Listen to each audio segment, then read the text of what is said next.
Sa update sa patuloy na paglalayag sa West Philippine Sea ng isang barkong pandigma ng Philippine Navy na BRP Andres Bonifacio ay 3 barko ng China ang nadetect nito at isa dito ang nagtangka umanong lumapit. Alamin ang buong detalye mamaya. At si Secretary Gibo lumipad patungo sa Palawan upang bisitahin ang mga pagtatayuan ng mga military facilities ng Philippine Coast Guard, Air Force at Navy. Ipinaliwanag din ni Secretary Gibo ang tungkol sa kanya mga banat kamakailan laban sa mga military officials ng China na sa oras daw na yon ay matindi umano ang kanyang nararamdaman na galit sa China. Kaya't para malaman ang buong detalye ay tumutok at makinig na mabuti. Pilipinas yung dala-dala ko kaya mabagal yung aking pag-deliver.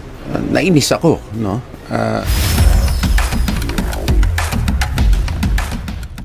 Sa update sa patuloy na pagpapatrolya ng BRP Andres Bonifacio sa West Philippine Sea matapos nitong bisitahin ang Pagasa Island, Parola Island, Licas Island at Panata Island, abay 3 barko ng China PLA Navy ang nadetect nito pero isa lang umano ang nagtangkang lumapit. Ayon sa Philippine Navy, ang lumapit umano na barko ng China ay isa umanong Jiangkai Class 2 frigate. Kaya naman ang mga crew ng BRP Andres Bonifacio ay nag-radio challenge sa nasabing barko ng China. Within the Philippine Territorial Sea at vicinity 6.4 nautical miles northwest of Panata Island, your state party of UNCLOS.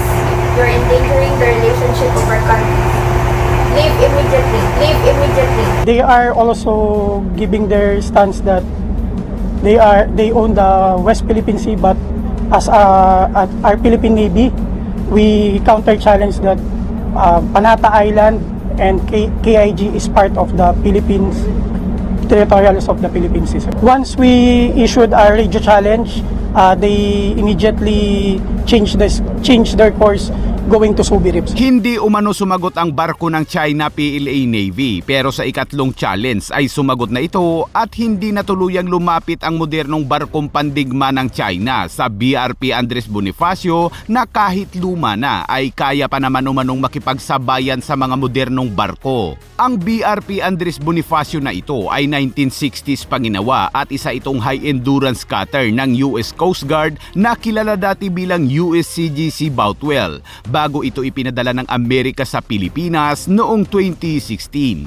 Ang BRP Andres Bonifacio ay inaasahang sasailalim din sa repair upang muling makalapag ang mga helicopter ng Air Force at Navy sa deck nito. At gaya ng ipinakitang tapang ng ating bayani na si Andres Bonifacio, ang mga crew ng barko ay handang igiit kung ano ang atin. Bit-bit ang kanilang tapang at paninindigan.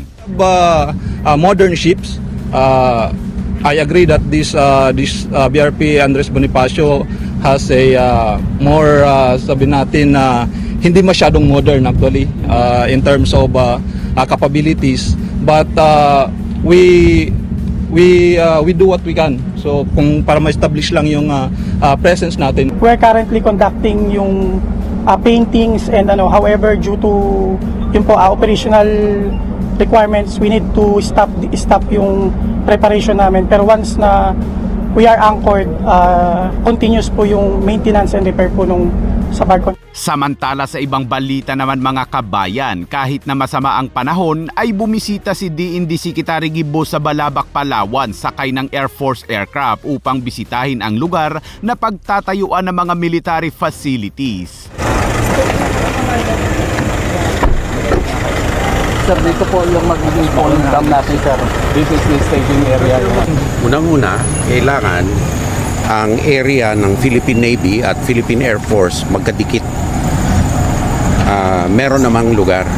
Secondly, kung titignan nyo to, mas bagay para sa Coast Guard ito, hindi pang Navy. So, ang gagawin namin, mag-uusap kami ng interagency committee namin sa pangunguna ni ES, mag-i-scope kami ng ibang lugar kung saan pwede na mas malaking area for a naval operating base. Kasi ito 20 hectares lang to, maliit ito. Tsaka nakita nyo itong bay na ito, makitid dito, masyadong maliit. So, kailangan, tama-tama, mag-uusap sila ni Admiral Gaban, tama-tama na pang Coast Guard ito. At dito dapat lumugar ang Coast Guard. Pero sa Navy, sa ating strategic basing sa CADSI, they will have to look for another place. Kung hindi, it will not serve the purpose of hindi kasya dito yung mga bagong frigates natin. Hindi kasya.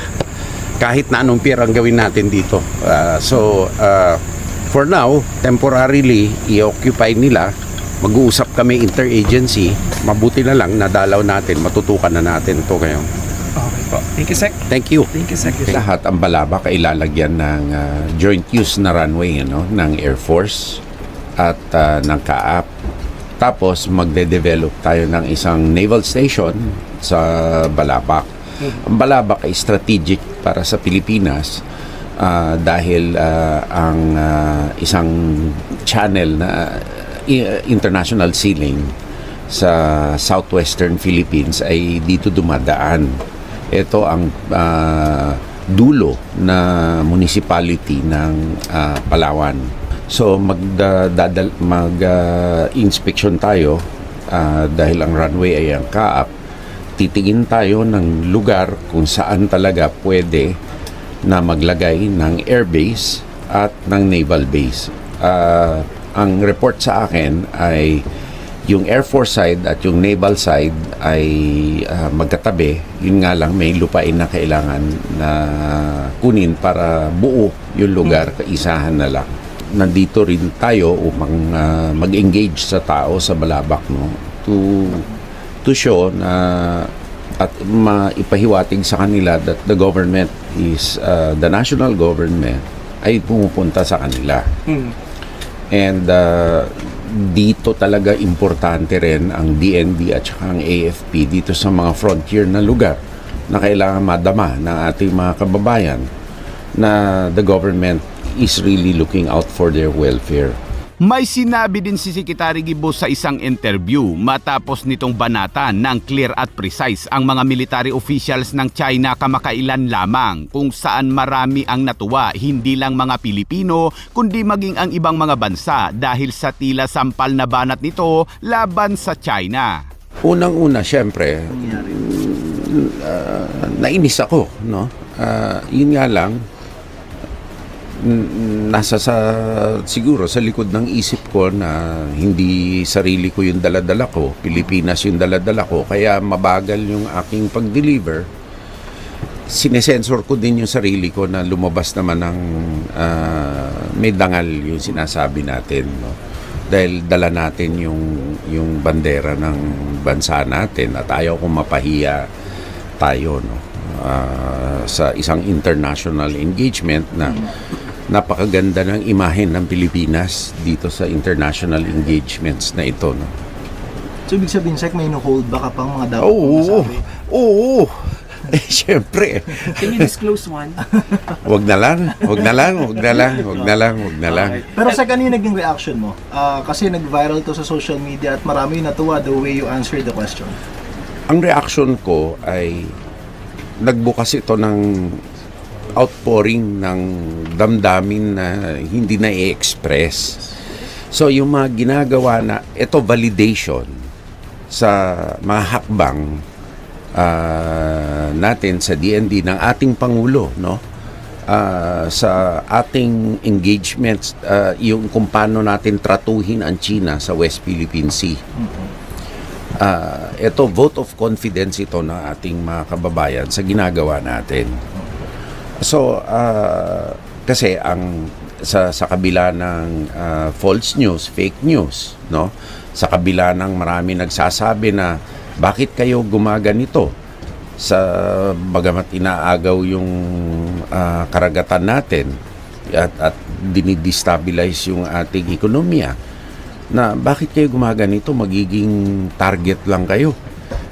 Gaslighting yun So may damdamin pala na malalim ang ating mga kababayan na disgustado sila sa China.